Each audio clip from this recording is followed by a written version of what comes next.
Brand new footage just surfaced featuring an intense altercation between Dwight Howard and Michael Beasley during the Big Three League opener in Chicago. And it's absolutely insane. While some fans caught glimpses of the heated exchange live, a second, even more explosive clip has now gone viral, proving that the tension didn't stop when the final buzzer sounded. "Get your ass out of here."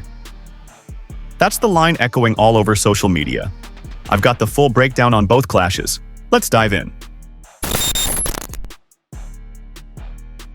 What was supposed to be a triumphant debut for Dwight Howard in the Big Three League quickly spiraled into an unexpected spectacle. A video now circulating shows Michael Beasley completely losing it on Howard, turning what should have been a celebration of basketball into a battlefield of egos. But this wasn't your everyday on-court trash talk. This was personal. This was raw. This was war. The 2025 Big Three season introduced 8 city-themed teams, and the opener was the most anticipated matchup: Los Angeles Riot versus Miami 305. On one side, Dwight Howard, fresh off his 2025 Naismith Hall of Fame induction, suiting up for LA. On the other, Michael Beasley, the wild card, playing for Miami and bringing his usual unpredictability. The league tipped off on June 14th in Chicago's Allstate Arena. Fans came for nostalgia and elite-level competition. What they got was drama, tension, and a viral moment no one saw coming. Dwight Howard entered the game with legacy on the line. He wasn't just playing, he was proving something. Meanwhile, Beasley, always a wild spirit, stepped in ready to disrupt. Known for both his scoring skill and mind games, Beasley had one goal: shake Dwight to his core. And he did. From tip-off, Beasley unleashed psychological warfare, loud taunts, exaggerated gestures, relentless trash talk. Footage shows him yelling in Howard's face, dancing mockingly, and locking eyes with a predator-like intensity. This wasn't just competition, it was a mental dismantling. Howard, despite his resume, began to visibly unravel. His body language shifted, his movements stiffened. The cool, calm veteran was being pulled into an emotional battle, and Beasley knew exactly what he was doing. In contrast, Beasley thrived in the chaos. He embraced the villain role with flair, swaggering around the court like he'd written the script. Fans were glued to the spectacle. Social media lit up. The moment had transcended basketball. It became pure theater.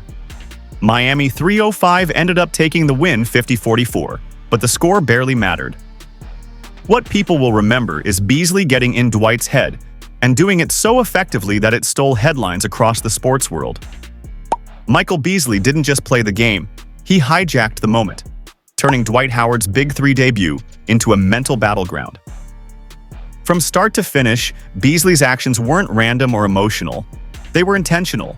A carefully planned ambush aimed at shaking the foundation of one of basketball's most intimidating big men. That's the beauty and brutality of the Big Three. Unlike the NBA, where chaos can be diluted by 10-man rotations in larger courts, the Big Three format makes everything feel up close and personal. With fewer players, a tighter space, and rapid action, every move is amplified. Every glare hits harder. Every word cuts deeper. And in Chicago, Beasley used that stage to full effect. Footage of his non-stop taunting didn't just rattle the arena, it tore through the internet like wildfire. Fans everywhere replayed it frame by frame, dissecting his smirks, his body language, even the way Dwight reacted. Some praised Beasley's fiery mindset and strategic edge. Others called it disrespectful, even dirty. But one thing's for sure, it got the world talking. And no, this wasn't the end, not even close. Because what happened after the final whistle took things to an entirely different level. Now that you've seen how the tension built during the game, buckle up, because what happened next will leave your jaw on the floor. If you thought the on-court drama was wild, you haven't seen anything yet. After Miami 305 secured the win, Beasley didn't just walk off like a typical competitor. Instead, he stormed into the LA Riot locker room. Yes, you read that right. He marched into the opposing team's private space, not to offer handshakes or end the beef, but to ignite it further. Imagine the scene. a locker room still buzzing with adrenaline, frustration hanging in the air, emotions boiling over. And then he walks in. Not with humility, but with more fire, more fuel. Get your ass out of here. You know what you're doing to them. Man, stupid, come on. That's what the leaked video captured. And it wasn't just shocking, it was unprecedented. In professional basketball, locker rooms are sacred. They're where players recover, reset, and reflect. Beasley flipped that code of conduct on its head. He didn't just rattle Dwight Howard. He rattled the entire structure of post-game sportsmanship. But what made it even crazier? This wasn't even the only incident of the night. While Beasley waged his psychological war against Howard, another storm was brewing. A separate confrontation was already heating up on the court, and this one involved Lance Stephenson. The tension that started with words was quickly morphing into something physical. Tempers exploded, emotions spiraled out of control, and suddenly the spotlight widened to include a whole new set of players. The night was no longer just about Beasley versus Howard. It became a full-blown saga of egos, rivalries, and raw emotion that left the basketball world stunned. The Big Three promised intensity. What it delivered was pure chaos. Lance Stephenson, playing alongside Dwight Howard for the LA Riot, was visibly getting more agitated as the game wore on. The physicality kept escalating, emotions ran high, and it was obvious something big was about to erupt. Then came a breaking point. Stephenson launched the ball at Jordan Crawford after a layup and followed it up by elbowing Howard during a stoppage. That's when things officially spiraled. What had started as a hard-fought game quickly dissolved into utter chaos. On one end, Beasley was relentlessly taunting Howard, getting deep into his head. On the other, Stephenson let his frustration boil over into physical confrontation.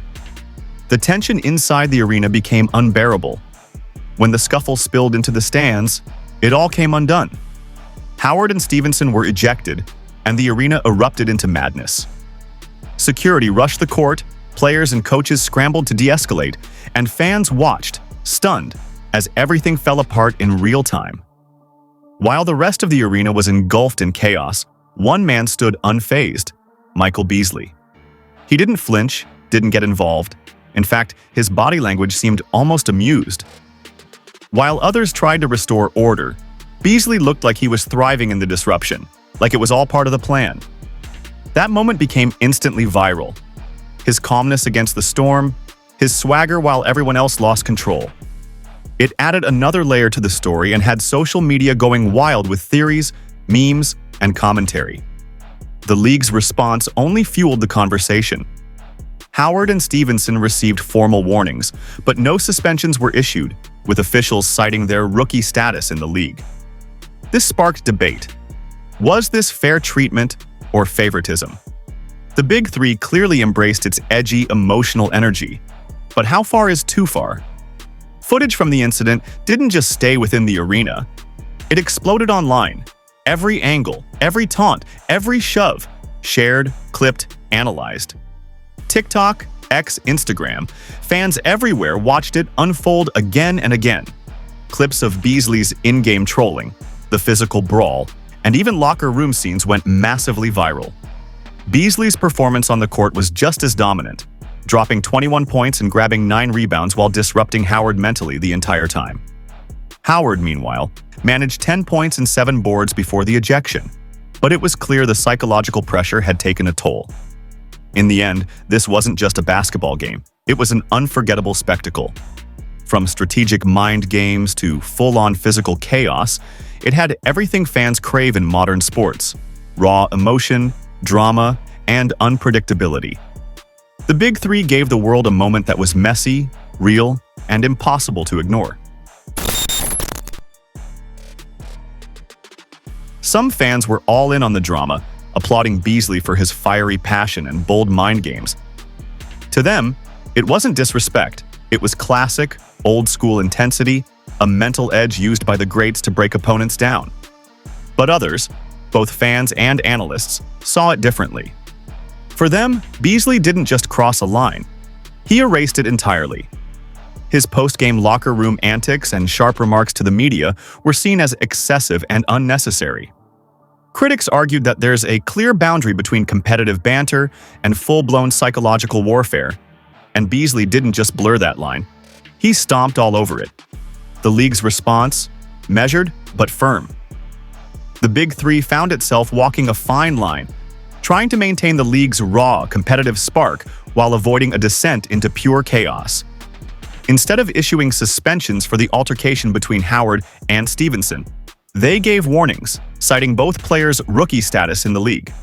That decision sparked even more heated debate. Think about what that means.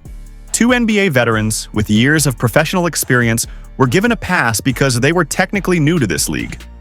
Some fans appreciated the flexibility, saying the Big Three was giving pros room to adapt to its physical, intimate environment. Others called it preferential treatment, asking if the league would be as forgiving to lesser-known names. This entire saga didn't just make waves on the court, it took over the internet. The Big Three, now built around a new city-based team model, struck gold with this dramatic season opener. Ice Cube's league had always promised intensity, but this went beyond expectations.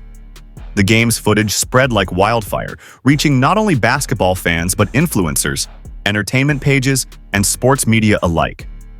In today's sports landscape, attention is currency, and this single game delivered a jackpot. The content was viral gold. Fans weren't just watching highlights, they were breaking down every look, every word, and every reaction. From Beasley's smirks to Howard's frustration, the internet couldn't look away. And that virality carried major business weight. With every share and every comment, the Big Three was proving its place in the entertainment-driven sports ecosystem.